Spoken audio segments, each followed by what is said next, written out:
welcome to everyone for this workshop for the Assets and Infrastructure Committee. Just checking, do we have any apologies this morning? Noted that Franz is unwell, so he won't be joining us. No others? Cool. Everyone else is here, I think. So do we have to move? No, we don't do that for apologies. It's a workshop. Oh, that's right. There's no moving. Righto. So look, we're going to the draft investment for regional land transport submission. This is a workshop, and I'm going to hand over to Mr. Cook to introduce this, please. Thank you very much. So this is one of several land transport workshops we'll be taking you through, but it's also one of many workshops that will contribute to the long-term plan development. So we're getting well ahead of ourselves, hopefully. The discussion today will help populate the long-term plan for 27-37 for council, but will also help craft up the submission to the Regional Land Transport Plan 27-30. So there's quite a lot to discuss, quite a lot to consider, and a few challenges around the financial situation, because this needs to be considered in the context of potentially reduced NZTA financial assistance and significant cost price pressures on infrastructure, things that consume fuel, diesel, etc. And we'll link into the subsequent workshop on the fuel crisis. So I'll hand over to Paul, who is going to guide us through this today. Okay, good morning, everyone. This is a joint workshop between Assets Planning Team and Infrastructure Operations Team. Gary Wook on my left and Bryson Huxley is a Transport Engineer. I'll give a brief overview or introduction to the paper, and then the team will go into much more detail. Gary is leading the development of Council's submission to the 27-30 Regional Land Transport Plan. We have a draft submission due in August and then a final submission due in December. These district submissions, these district plans get consolidated into the Regional Land Transport Plan and then into the National Land Transport Plan, with NZTA making a funding decision eventually on Council's total submission envelope and also on the percentage of that envelope that NZTA will fund. Last time around, they funded 90% of what we asked for and had 57% co-funding. Probably not likely to get final guidance on this until April or May next year. So it's some way away from having an NZTA decision. The NZTA planning cycle doesn't quite align with our local government planning cycle, but the Regional Land Transport Plan submission will have to flow into our long-term plan. And everything we're discussing today won't have any impact on what's happening in the 26-27 financial year. So we're looking at the next LTP cycle. There will be another workshop, well, there will be a series of workshops, and there will be one in October, which is focusing on capital projects and any new investments that council is wanting to make. But today we're focusing on the operations, maintenance and renewals budgets, which are what needs to go into the first draft of the Regional Land Transport Plan.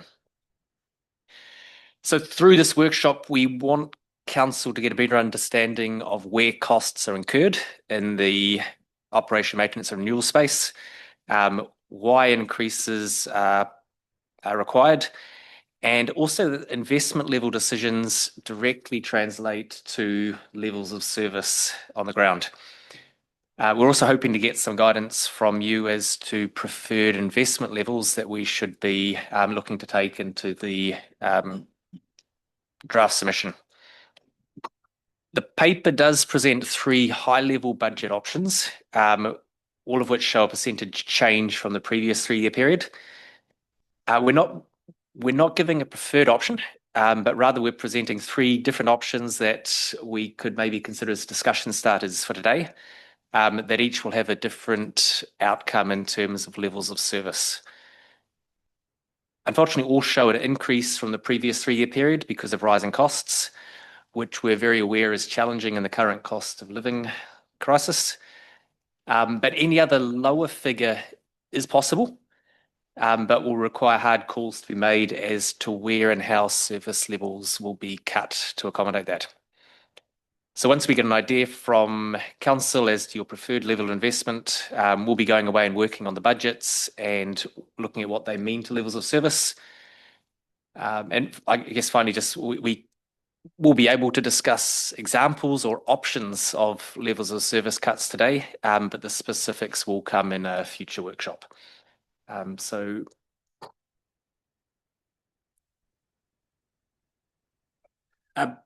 probably the first thing that springs to mind is what the three options would mean in actual rate value. I know you probably can't do that, but a bandwidth maybe. And I just had another question I had. At what date do we get the feedback from ratepayers on satisfaction levels of roading?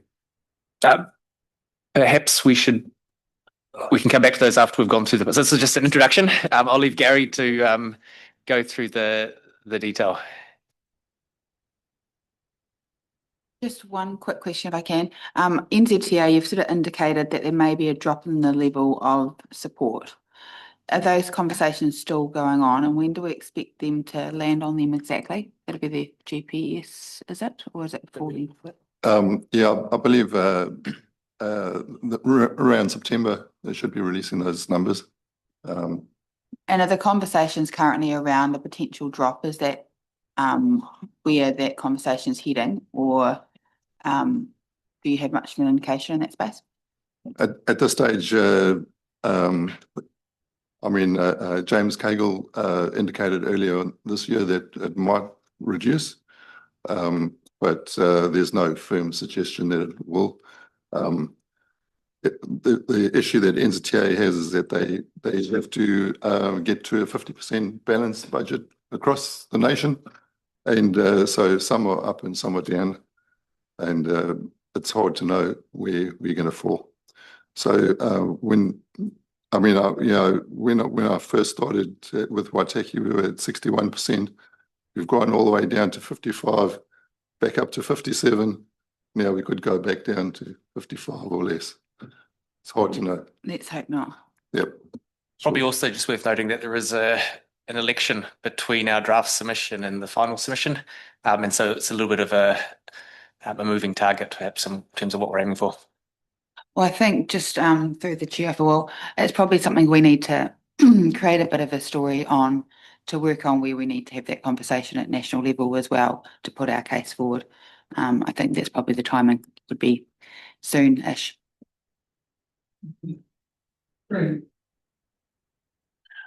Just a supplementary question, picking up on the Mayor's point. Would it be prudent to do our estimates and calculations, so we'll say predicated on the 55% NZTA funding level, on the basis that if it did stay at 57, it would be a bonus for us, but it's probably pragmatically sensible to assume if they are talking about possible reductions that there's going to be one. I mean, that history tells us that that's what happens.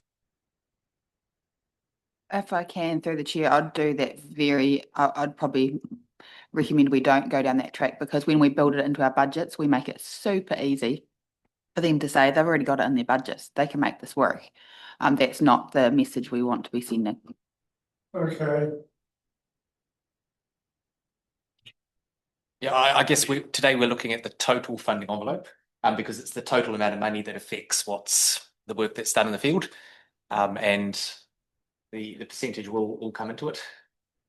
But we'll start with the high level if we can. All right. Sure. Just in relation to Councillor Holding's question around the resident satisfaction survey, I believe in July, August, we should actually have an answer for that, and hopefully we will be trending up like we have in the past.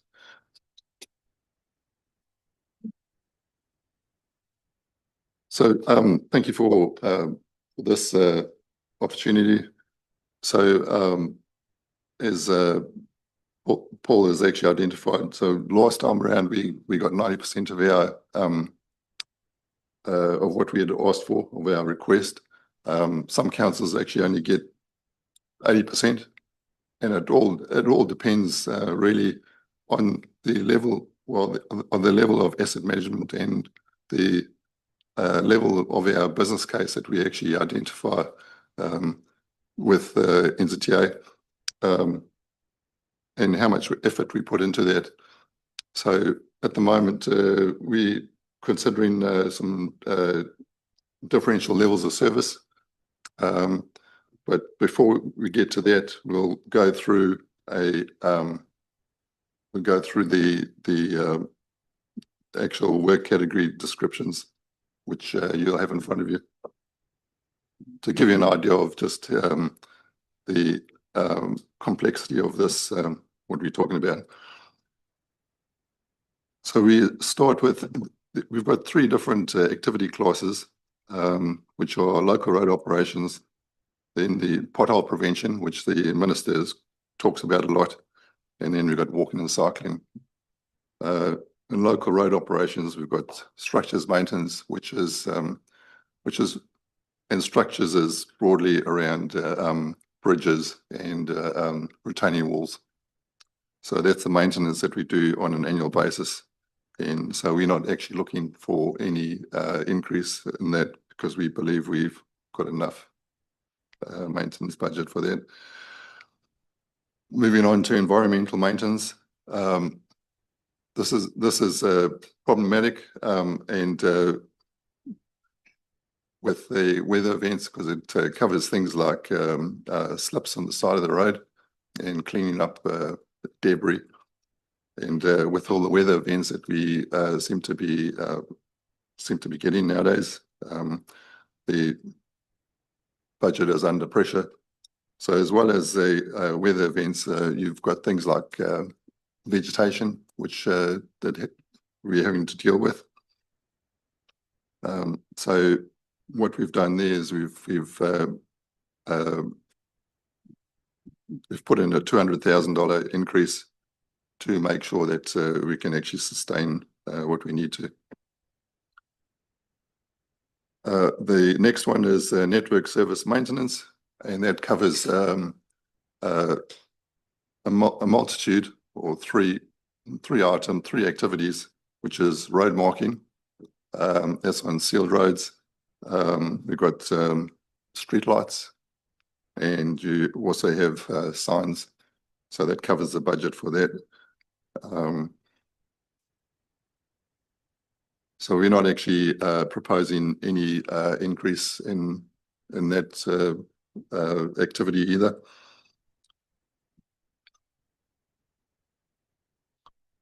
The next one we have is network operations. And network operations, it's reasonably new for Waitaki, because it covers things like electronic signboards. So the electronic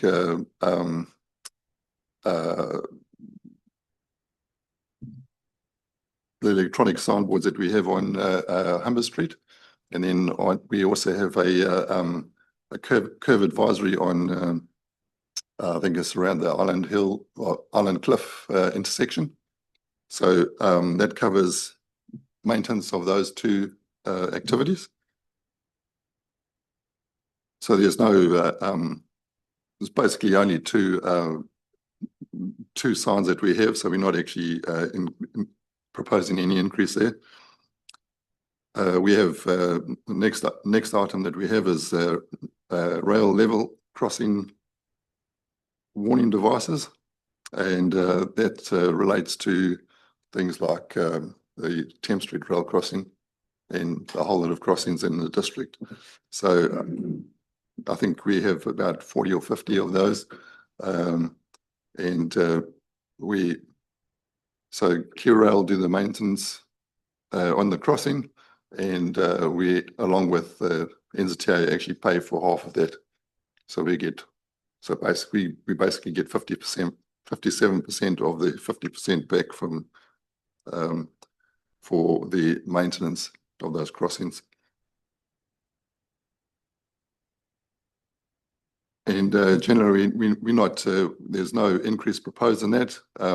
For next year, there's a upgrade proposed to the Thames Street rail crossing, but that's and we've got a project in for that, but and you'll see that in elsewhere. So network and asset management, and this is quite a lot of money. But I need to make quite clear that the 2.4 million that we have here covers 1.65 of that is actually staff overheads for roading people. And the rest is around asset management, which would be things like trying to, is condition rating and condition assessments. Trying to establish what pavement strengths are like, and yeah, without that, I mean, we would actually it would be difficult for us to understand, where we can actually optimize our budgets. Moving on to structured component replacements.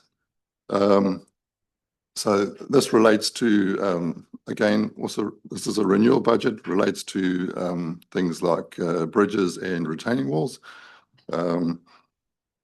Now, for 26-27, we don't actually have much in the budget. We're doing some design works, but we do have Loon Street retaining wall coming up, which is a $900,000 estimated job.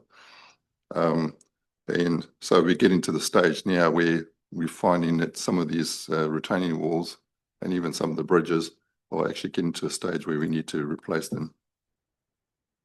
So that it is one activity that we can, or one budget that we can actually use to renew.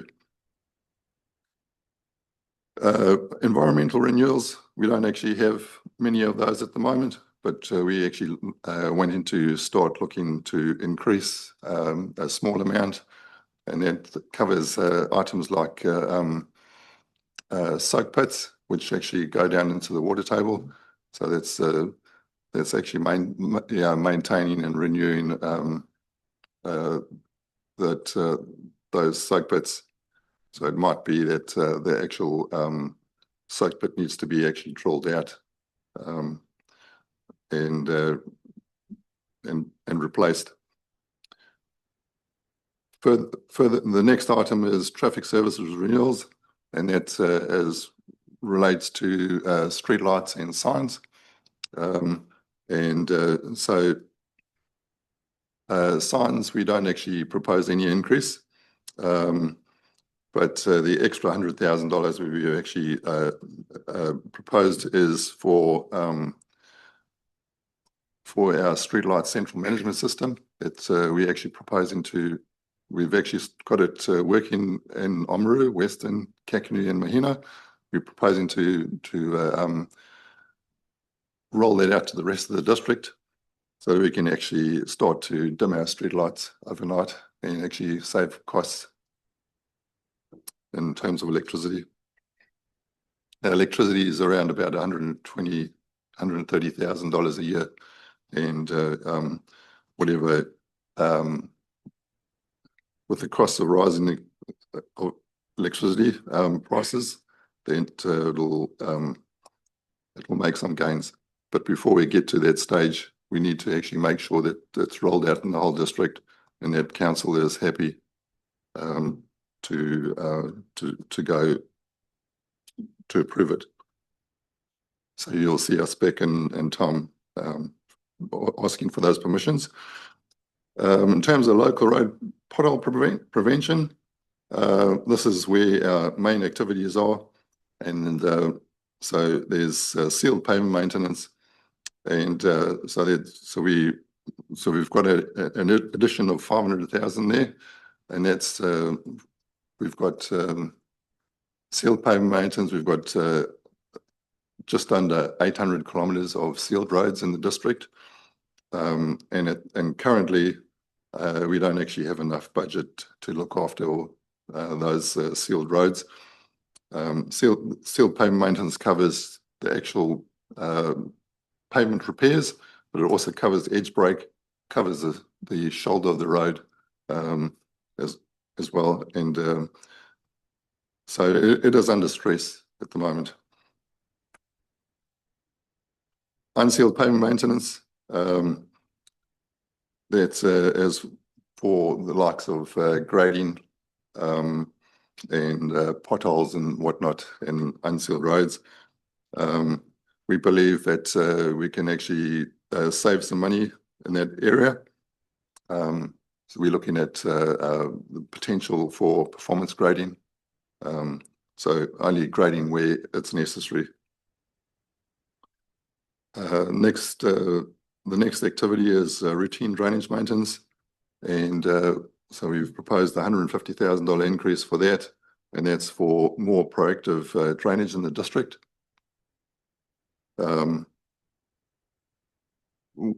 Water and drainage obviously is one thing that we really need to be mindful of, and particularly with the weather events that we do have. And so, yeah, it's always good to be proactive. Moving on to unsealed road metaling. Now, this covers covers the addition of a wearing course onto unsealed roads, 30 or 40 millimeters. And so before we actually increase this at all, we need to do some modeling to see whether or not we can actually, whether we need to increase it or whether we can actually optimize what we're actually currently doing and see if we can save some money. Moving on to sealed road resurfacing. And so the budget is 2.7 million, and we currently, that's currently how much we're spending at the moment. And so last year, I think we did just under 6% of our sealed network. Fortunately, NZTA gave us a slightly bigger budget last time around, and that's done us quite well. Mayor Tevendale. Yeah, just a quick question, because I recognise a number of these haven't changed, and even one of the unsealed pavement has gone down. Just talking about the sealed pavement maintenance side of things, which is looking at over sort of 20% increase.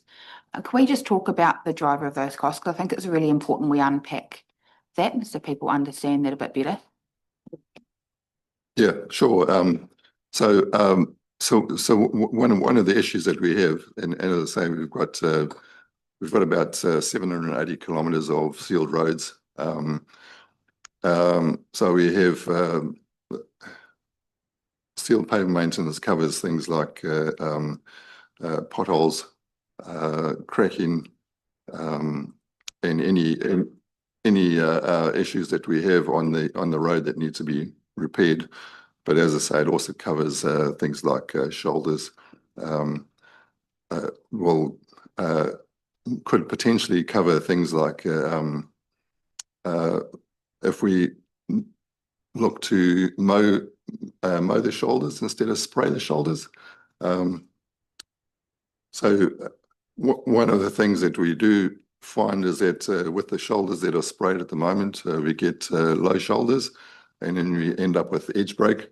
So edge break is reasonably expensive, and that's because a lot of our, and a result of roads actually being too narrow for the size of equipment that or vehicles that run on the road.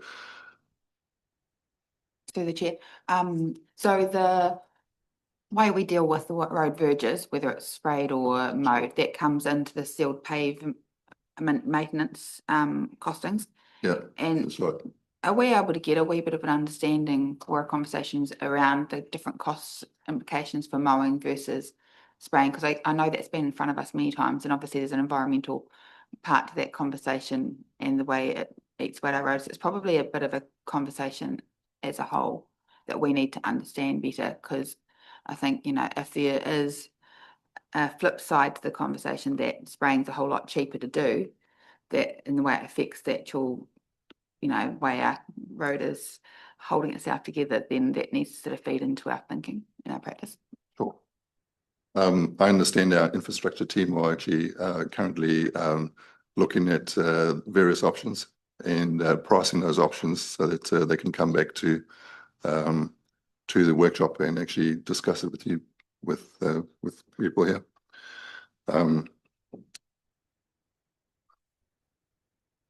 So one of the I suppose one of the biggest problems with mowing and with having grass on the shoulders is that it actually tends to retain water on the pavement. Water on the pavement is actually not good at all, because it tends to get, I mean, it goes through cracks and whatnot and gets into the pavement, and then as soon as the pavement becomes wet, it starts to weaken. So there are good and bad, and I believe Waimate district next door, they mow their verges and their shoulders. So and I think infrastructure might actually be looking to possibly look at that for you as well, and take you on a tour. John, do you have something, a question?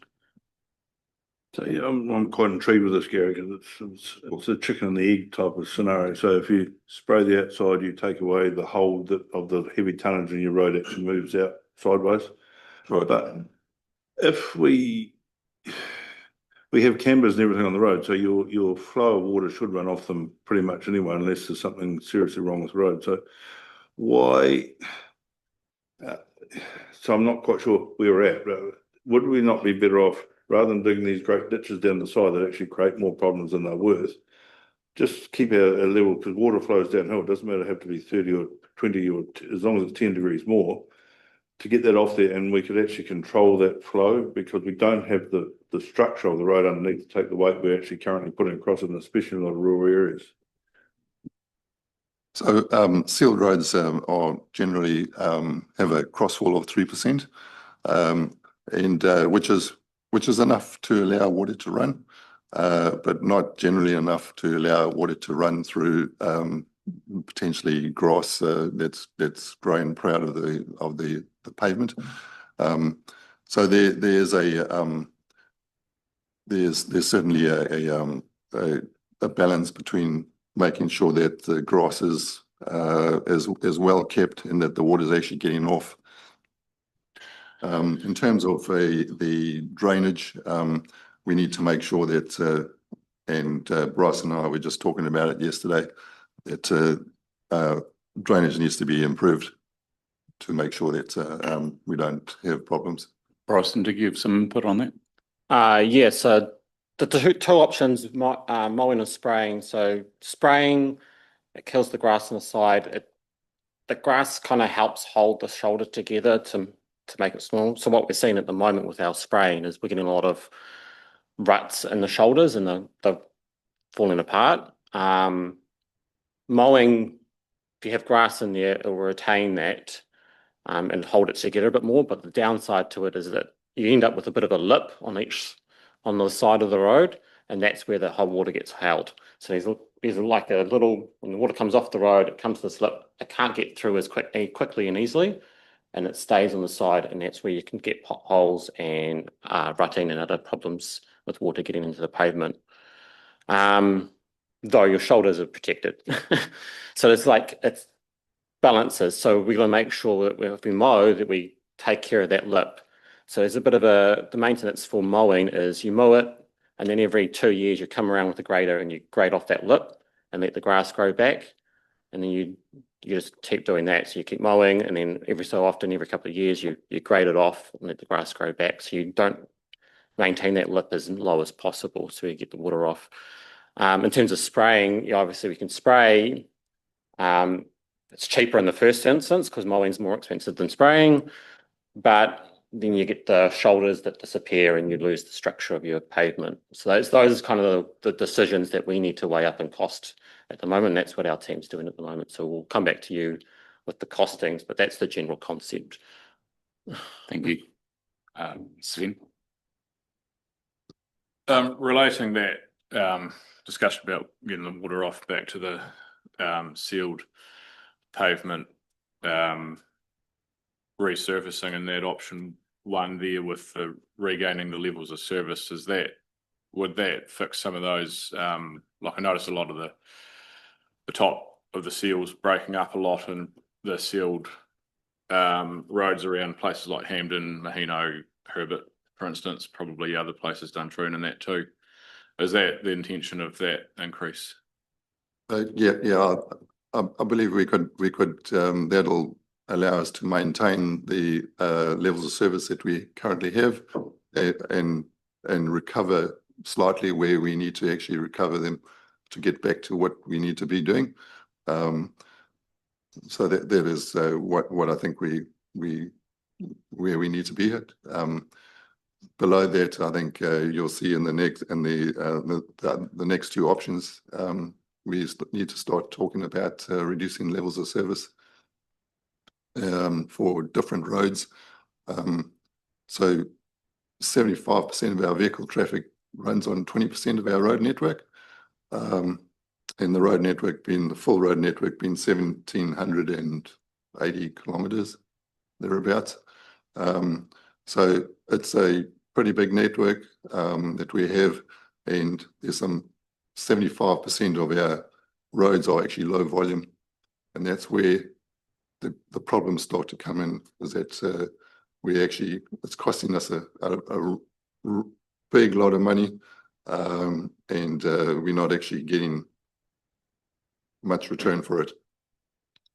The question for you, I suppose, and for council is to try and actually tension what we're spending on those low volume roads with what we're actually wanting to provide to the landowners and ratepayers. Councillor McCain? Sorry, I'll take you to task on that, because the low volume roads may have $5 or $6 million worth of gross projects going in and out of that. So that is a return, and those guys are paying some fairly substantial rates bill. So you can't just say on the figures that volume is going down that road and that's not. I think you've got to cover the whole district and look at it rationally. Maybe I could just step in here just to maybe clarify a couple of the words that Gary has used. He's talked about proposed several times. This first budget that's being presented is, we've had a brief workshop between assets planning and infrastructure. This is what we think is required to maintain the current levels of service. So it's not so much this is what we're proposing, but this is what we think is required to maintain and have a slight recovery of current. The next we'll be looking at reducing some of those, and we'll have a flow-on effect to levels of service. And there will be some hard discussions about if we are cutting levels of service, where will that be and how will that be done? But we'll get to that. The second is, Gary said a few times, no, we're not increasing the costs on these budget lines. He's referring to an uplifting cost. On this table, you'll see that there's actually a percentage increase each year with a cost of cost escalation due to inflation. So just wanted to clarify that. I'll go Mr. Cook and then Councillor Hopkins. Thank you, Paul, for clarifying that. So just on the first table we're looking at, the analysis shows that it's a extra 10.5 million approximately over the 3 years that we're looking at. Is that correct? And that if that is correct, and we get 55% of that from NZTA and their financial assistance, then the remaining 45% of that would have to be funded by council, and that's over and above what's already in our long-term plan projections, the current long-term plan. Is that correct? Over and above the current long-term plan. Yeah. Yeah. So we're talking about the next long-term plan period. Yeah. So the key thing for councillors to keep in their mind is that that increase will have to be funded somehow. And that's what we're all wrangling with now for the current annual plan.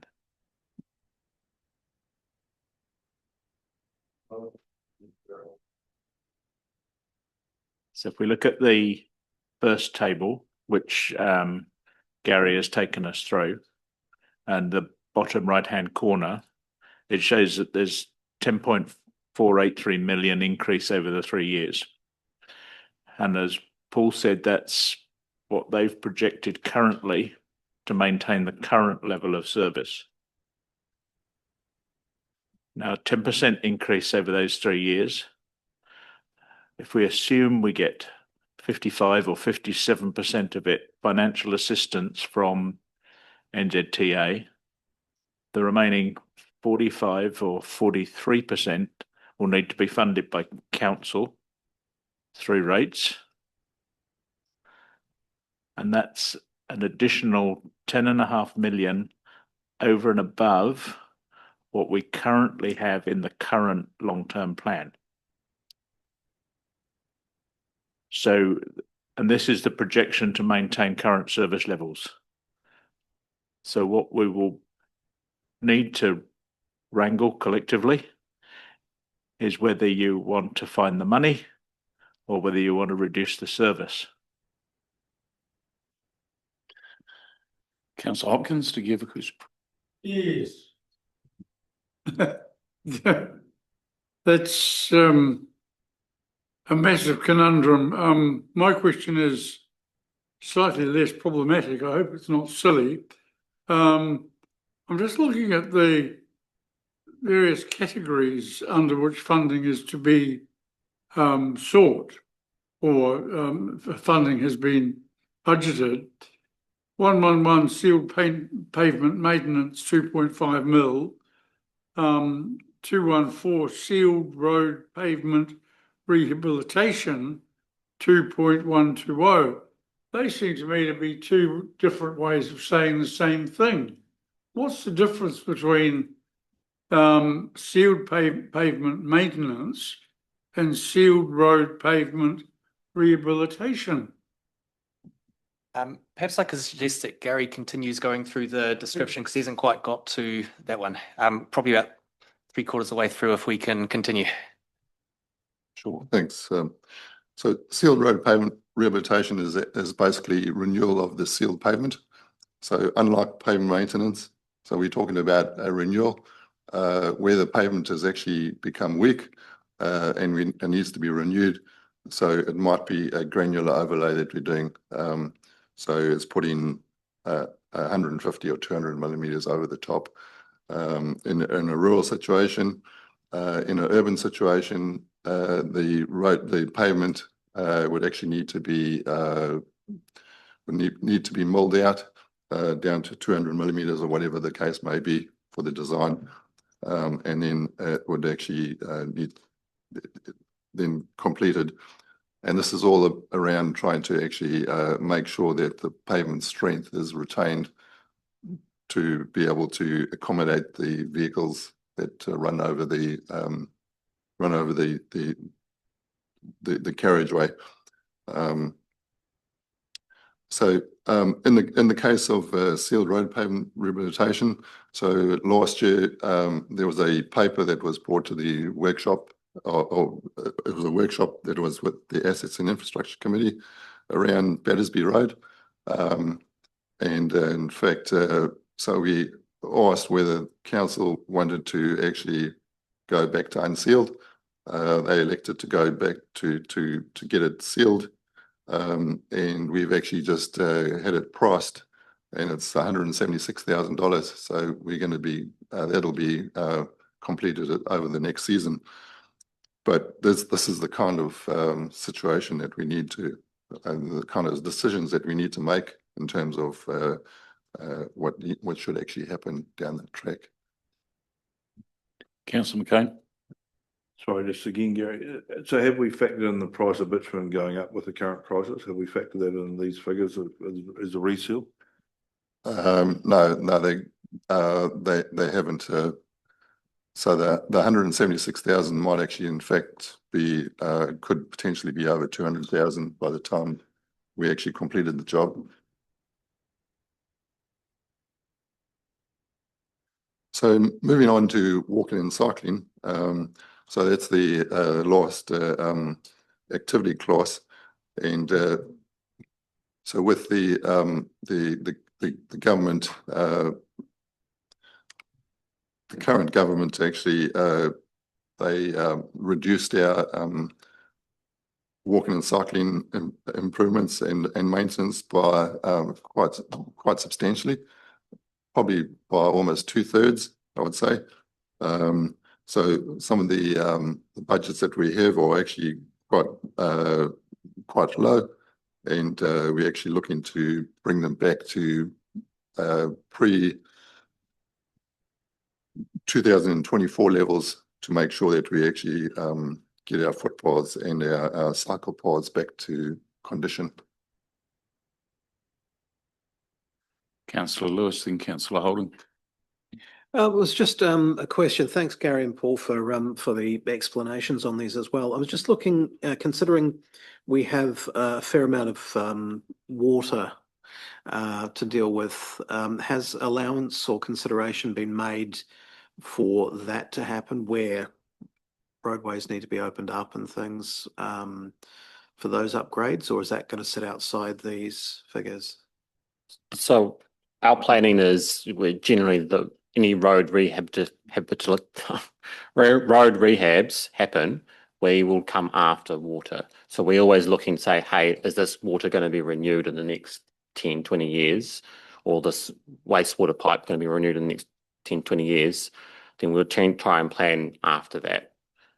So we are looking at that as a ongoing way as we plan our rehabs and future works. So different budgets, but looking to coordinate them and align them as much as possible. An example is Reed Street, which is requiring a rehabilitation. So work to do on the road, but we're aware that there's work to do on particularly the wastewater pipes in the same road. So looking to get the wastewater done, and then the roading will come in behind it. Councillor Holding. Yeah, might add out to Sydney South Bridge, but is the Alps to Ocean maintenance captured in these budgets, or is in the cycling, or is that somewhere else? Is that part? So Alps to Ocean, the majority of that is excluded out of transport related activities, but there is a small component of Alps to Ocean down Sayers Road, which is part of our footpath network and cycle path network.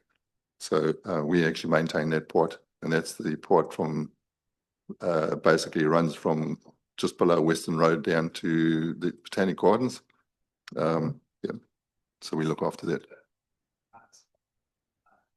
No.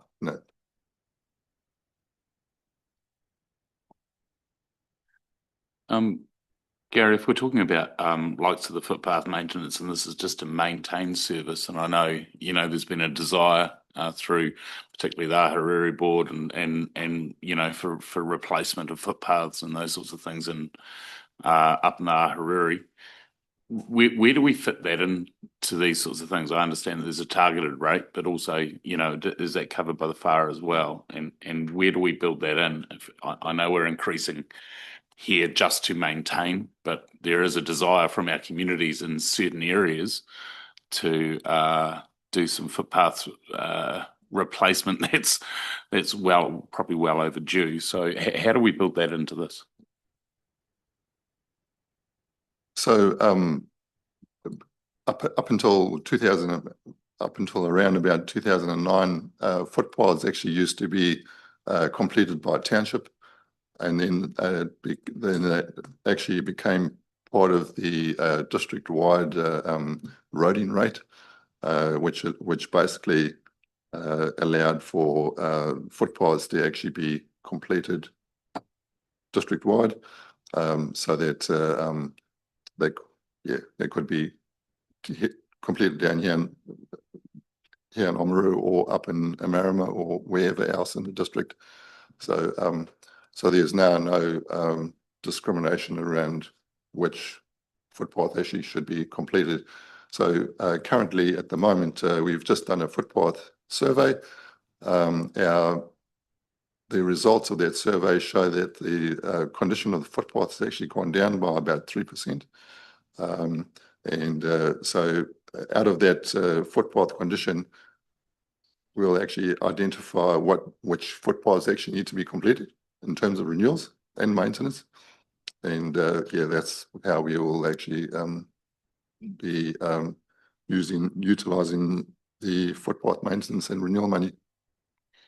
And just a quick supplementary to that, I understand we also have amenity rates that can be used on footpaths. Is that correct? At a local level, so it's just a question that's been raised locally.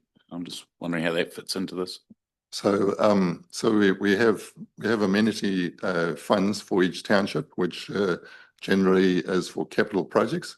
But then we also have township maintenance, which is actually a rate per ward, and that can actually be used for things for unsubsidized items, and things like spraying street furniture, grass mowing, etc. So with I think it was about 2021, the government changed the rules around footpaths and it became a subsidized activity, financially assisted activity. So we've actually tried to take it out of unsubsidized to make sure that we don't actually overutilize unsubsidized money. Mayor Tevendo, and then Councillor Hopkins. Yeah, a good conversation, and I think, you know, just recognising that there's been a fair bit of pressure on the Ahuriri Community Board member, it's really helpful for us to understand, and it's probably not today, where that prioritisation sits, and if a community is willing to put any of their own funding into that, whether that can change prioritisation. But I get that may affect the funded versus unfunded mix as well. But there's probably just a bit more understanding needed there for particularly the Ahuriri Community Board. The only other thing I wondered about was, and it's talking about what projects we have in our minds and what feeds into your budgets looking forward, is the idea of lights and traffic control out the north end of Wamaro. I know that was turned down, and there's ongoing conversations being had with MPs and ministers in that space. And I would love to see us continuing to try and keep that on an agenda, but to do that, we need to keep it in our budgets. Yep. So I think there is a lobbying component to that, and NZTA alluded to that when they were here a month or so back. So that's sort of more in the political sphere. In terms of our program, the draft submission we've got is focused on operations, maintenance and renewal. And so that's what this is all about. We'll have another opportunity in October, I think, with a workshop to revisit the capital improvements. So that's when the North End improvements could come in for this discussion, but lobbying could continue in the meantime. Councillor Hopkins, then Councillor McCain. Gary, did I hear you say that you've done a condition assessment of footpaths and they're 2% less? 3%, yes. So the figure you gave us is 2%. Is that correct? 3%, yeah, 3% worse. I'm just wondering, in all seriousness, whether, given Roger's signal that option one is $10 million more than is in the LTP now, so that figure is going to come under very considerable pressure. Is that significant enough to warrant investment, or could we actually adopt a policy that the deterioration has to be 5 or 10% before funding is triggered? I'm just wondering, 2% seems almost status quo, if you see what I mean. Yeah, I certainly see what you mean. So the problem is that as any asset deteriorates, it becomes more expensive to actually recover. And I think one of the issues that we have is that the levels of service that we have for the footpaths is 96%. So if we want to actually reduce that level of service down to 90%, we can do that. It just means that we can allow it to actually to deteriorate and then maintain it at that 90%.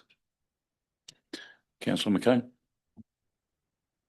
Yeah, just to touch on what Mel just organised as far as, we've spent $32 million on a huge asset at the North End, and the quickest way for it to fail is actually stopping people from getting in and out there easily. So I think it's something, political or not, that should be on the front page to actually make full use of what we've got out there.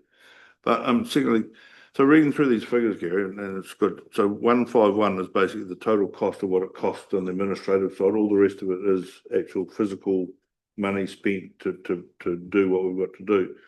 Are these figures in gross figures without the 55% discount, or is that the subsidy from NZTA, or is it these, or is that already been netted off? And as Roger alluded to, the $10 million that's included. How does all add up? So NZTA actually works, and these figures actually are total dollar figures. So that includes the 57% that comes from NZTA. So we actually so we'll claim back after the fact. Right. So does that include the administration part of it as well, or it does? Yes. So in that case, we're looking at 16.8, about $7 million worth of actual cost to the ratepayer. That's right. Yeah. Councillor Thowning, and then I'm just mindful of time. I guess you guys will be looking for a little bit of direction out of this. So if we could have that, and then we'll have a discussion. So. I had a slightly surprising comment from a ratepayer who was wondering why we were resealing her road when she was the only one that lived up it. So I think there is probably some roads out there that the community might accept a reduced level of service on. Have we got a list of those that might be able to go in consultation for the LTP? Certainly, I think we could actually put something like that together. But at this stage, council hasn't given us any guidance around what we should actually be looking at in terms of reduced levels of service. So, but yeah, absolutely, we can start looking at that. Thank you. And my mistake, we're going to 10:15, so we do have a little bit more time. But I'll let you carry on, Gary. Sure. Yes. Maybe just to move forward a little bit. So the budget that Gary has just been through, as I said, was what we thought was required to maintain existing services levels of service, and it is a $10 million increase from the previous LTP period. The next two budgets are essentially looking at stepping back that 10 million, a little bit, reducing budget lines here and there, which reduces the cost to the ratepayer, but also will have flow-on effects to levels of service. So it might mean discussions about which roads are resealed. It might mean discussions about whether we have footpaths on both sides of the road, or we revert to just a single level. It might be frequency of mowing. There's all sorts of levers that can be pulled. So yeah, Gary will just talk through briefly the next two, but just wanted to highlight that the next two are just options. What we'd really be looking for from you today is hopefully some indication of the total increase that might be palatable, if any, and where perhaps levels of service could be reduced, and then we'll be taking that away and doing an in-depth analysis so that next time we come back we can show you what the budget will mean. Councillor Lewis. Just a quick question through the chair on this one. The 55% rebate effectively from NZTA, is that across the board on everything, or does it only apply to certain elements? I guess where I'm going on that one is if we are going to reduce certain elements of it, we don't necessarily want to reduce the co-funding that's coming in. Are there areas that we can reduce that don't attract the same level or any funding at all? Just in terms of that,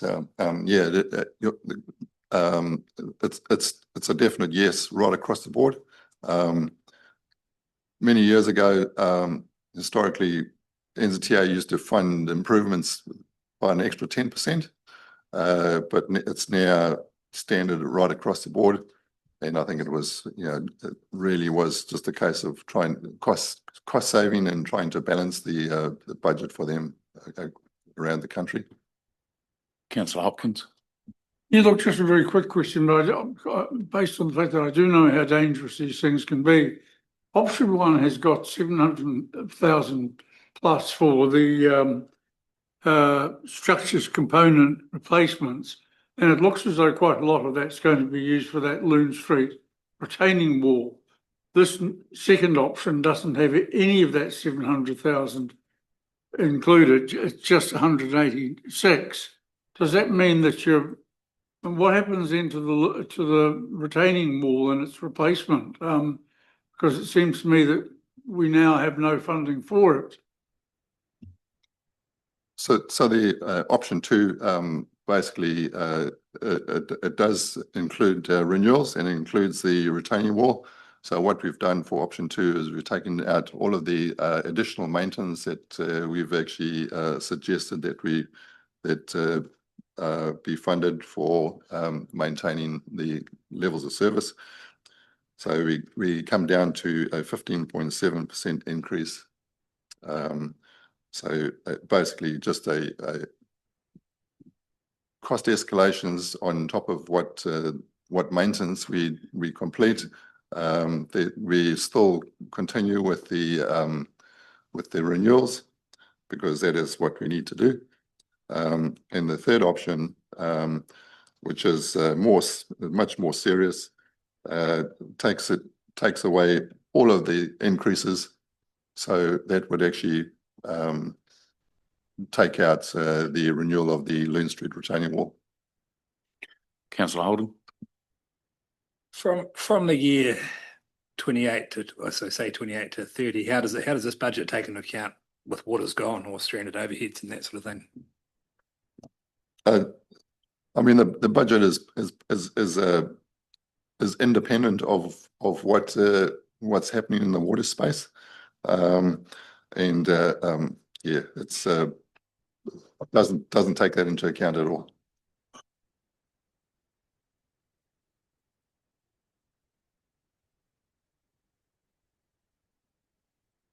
So the option three is basically a 10.6% increase.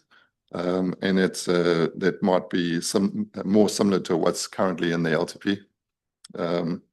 So we can see from that, we're likely to be looking quite skinny down the track.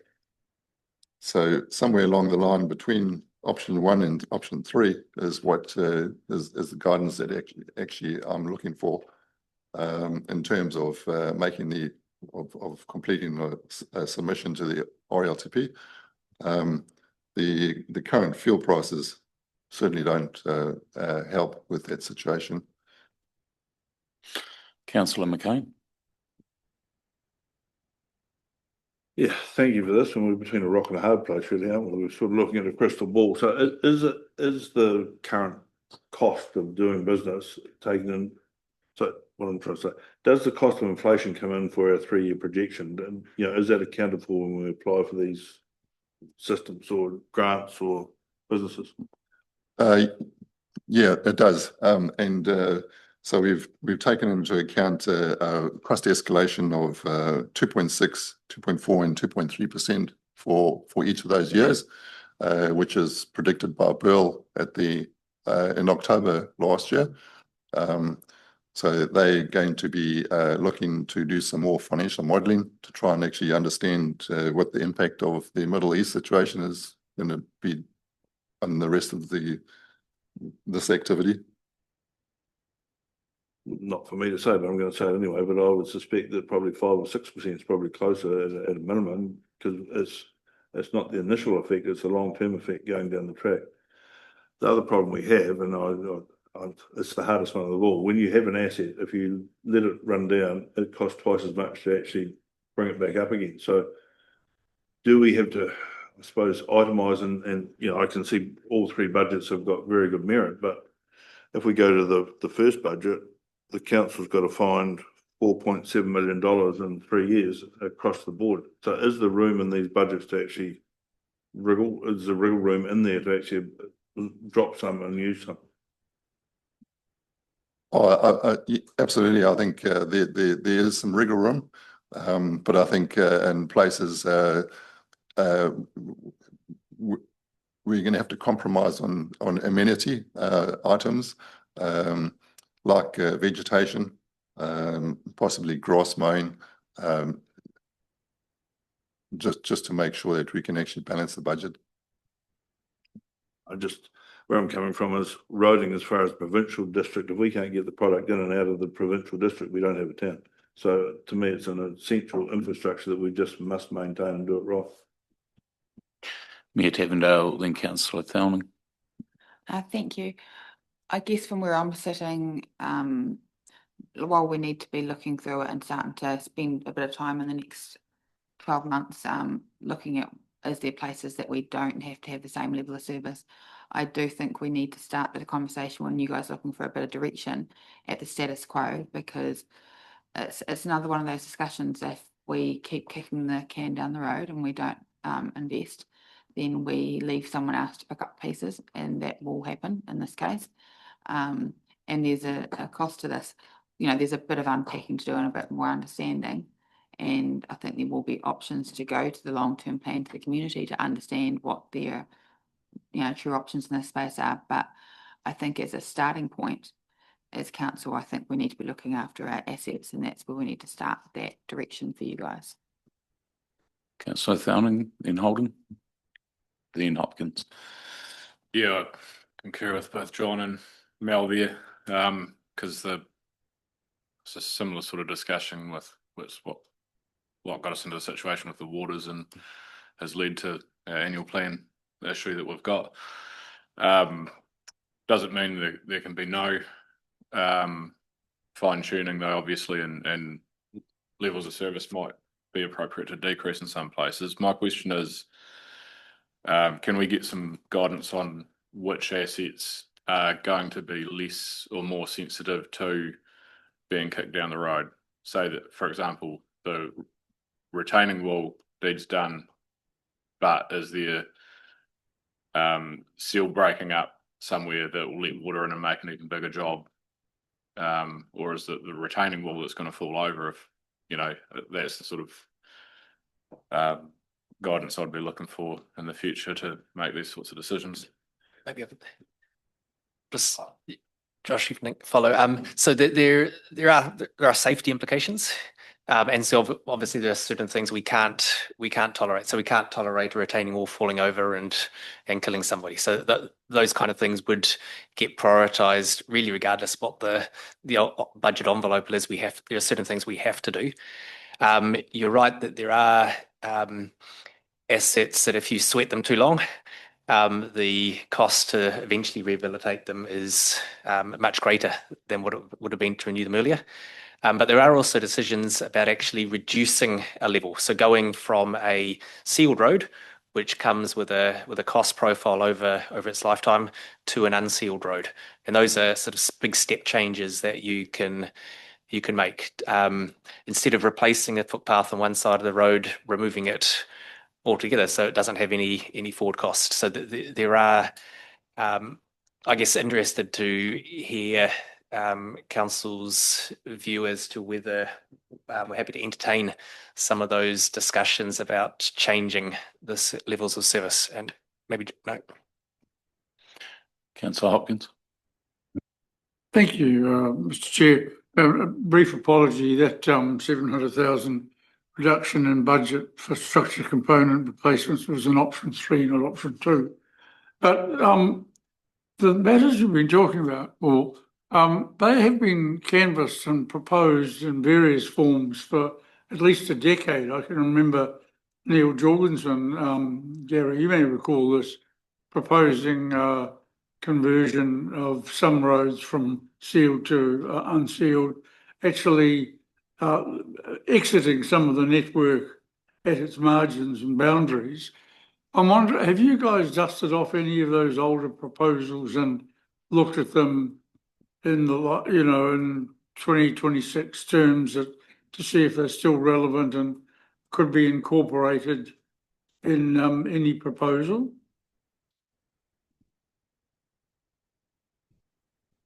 Certainly, I think those principles that he was looking at can actually be adopted as we work through what we need to. But I think our network is probably in a different space to what we were. And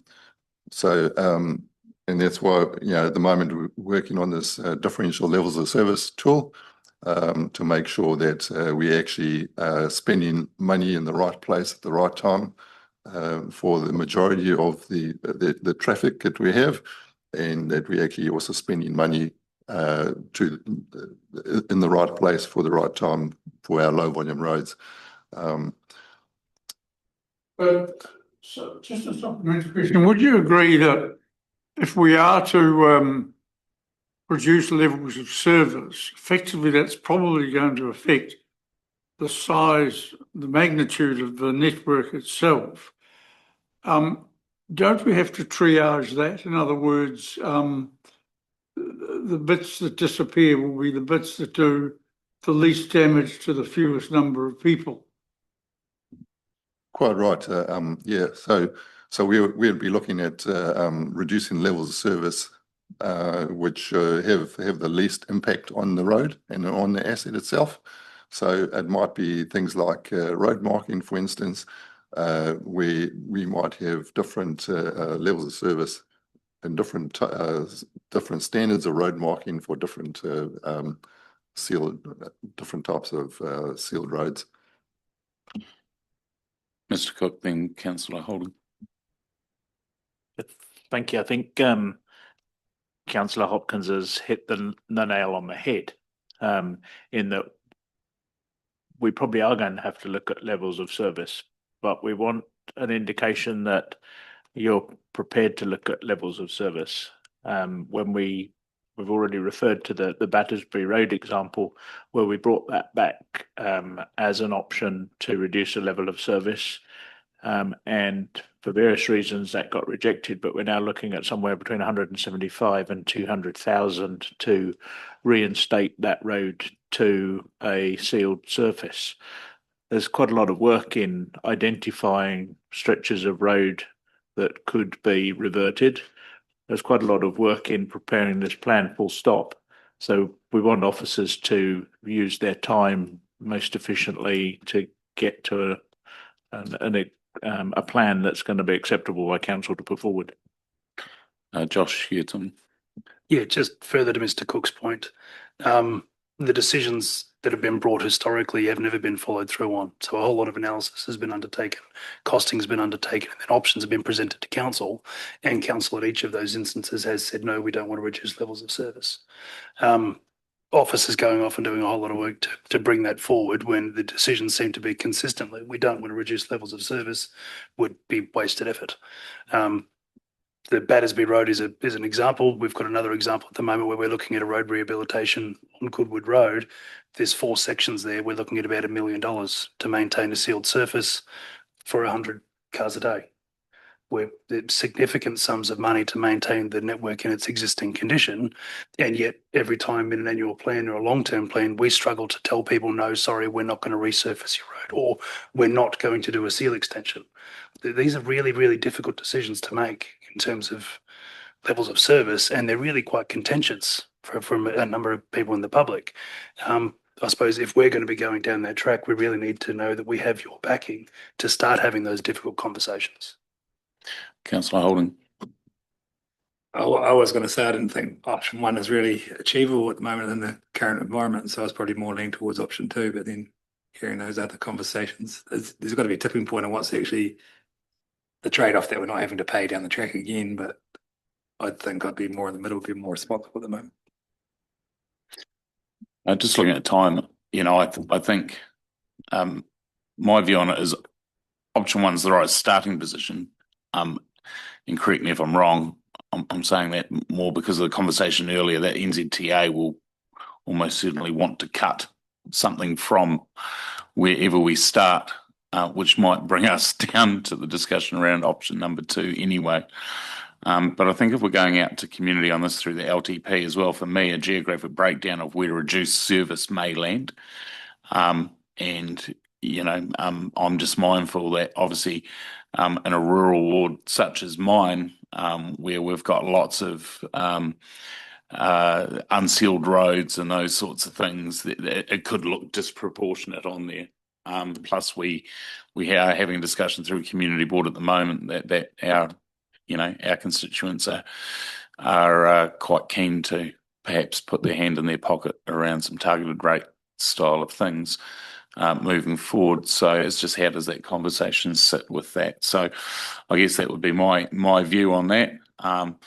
And then, you know, what is the ratepayer impact scenario if the FAR does drop? Obviously, that's a chicken and egg thing, but those figures are probably going to look worse as well.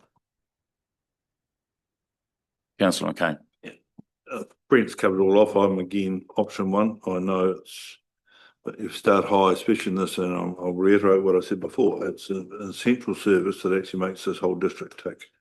And it's probably getting more so now with, especially in rural roads, with the tonnages of the vehicles that are going across it on roads that aren't designed for it. So we've actually got to do that. And instead of having 3 trucks running around, you've got 1, but it's carrying 3 tons of weight.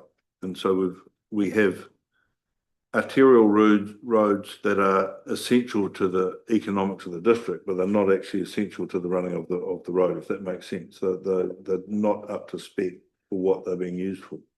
And this part of the district, we have Wahimo, which is quite different, and then we have the Kakanui Valley, we have the Corridor Valley, I suppose you like to call it, the Wairika Valley, and we have the plains. But to get in those intensive areas, that machinery, that product in and out, you're going across 3 different gullies, I suppose, for want of a better word. And those main roads are now being used by the big companies to move stuff in and out, and they're just not designed for it. So I think we've actually got to start prioritising and seeing where and what we're going to do. But I think we've got to start high at the top, because as sure as eggs, the whole country's in a financial situation. We don't know what's happening overseas, and I don't think we're going to get what we aim for, but we might get something. I think, just to summarise what I'm hearing, I think option 1 is kind of the starting point. It's not that we don't look at reducing service in some areas, but then it might be main, you know, I'm not sure with the fuel thing, which we're obviously heading into next, and that probably some of these figures might even be a wee bit light on there. So I kind of feel that we're probably going to end up with a mix of trying to maintain services, but also you know, looking at those low-hanging fruit of ones where we can reduce services. And I from what I'm hearing today, I think that's probably what most here are kind of thinking, that, you know, if you bring those areas where we're going, you know, a possibility to, but kicking the can down the road again, and moving forward, from my perspective, we're just going to end up in another whole heap of trouble in a few years down the track. But 1 minute. Just a question perhaps to us. Isn't saying option 1's where we're going to start actually a case of kicking the can down the road? I mean, because Roger's told us that option 1 adds $10 million that isn't currently in the long-term plan to our expenditure. So are we willing, I mean, are we happy to incur a week afterwards, people have voted for a 19% rate increase? Are we happy to vote for $10 million extra on the rates, in addition to what's already there now? Or do we accept that that's untenable and we have to look at the total LTP budget and cut our cloth accordingly? I'm posing the question. I mean, in the unlikely event that option 1 Transit says, what a lovely option that is, you can have everything. Does that mean we're stuck with an extra 10 mil on our tab? Or can we go back and say, well, can we shave $10 million off it? I think the thing to bear in mind here is that this is for the next LTP and not in this current one where we're working with the annual plan and the rate rise now. This is feeding into the next LTP. And, I think we're going to have to be relatively brave year on year for a wee while, unfortunately, if we're going to be correcting where we're sitting. So I think, I think our time is up on this one. If is there anything, Paul or Gary, that you have directly that you'd like more direction on? Is that enough for you? Yeah, no, I think thank you. That's gives us the direction that we need to make the submission. Just bearing in mind that we won't necessarily get 100% of what we're actually looking for. So last time around we only got 90%. So there is NZTA do cut back what we're actually looking for. So potentially the 22.9% that we're asking for, we won't get. Thank you. One quick last one, Councillor McCain. I'd just like to answer Jim's question from personally, in that we would be looking in a 3-year period for 5 million, which is about $1.4 million per year, something to get that 5 million out there. And I'm quite happy to sacrifice other things because roading is an essential service for this whole province and how it works. All right. Well, thank you, team. Appreciate your openness and honesty through this. It's another challenging area for us, and as water moves away, this becomes one of our main focuses, I guess, as a council on roading, and it's very important that we do get this one right. So thank you very much for your time. Look forward to the next one around the capital works, I guess. And I know that we've got a few areas around there that we'd like to discuss and address. So with that, I'll finish the workshop. Thank you.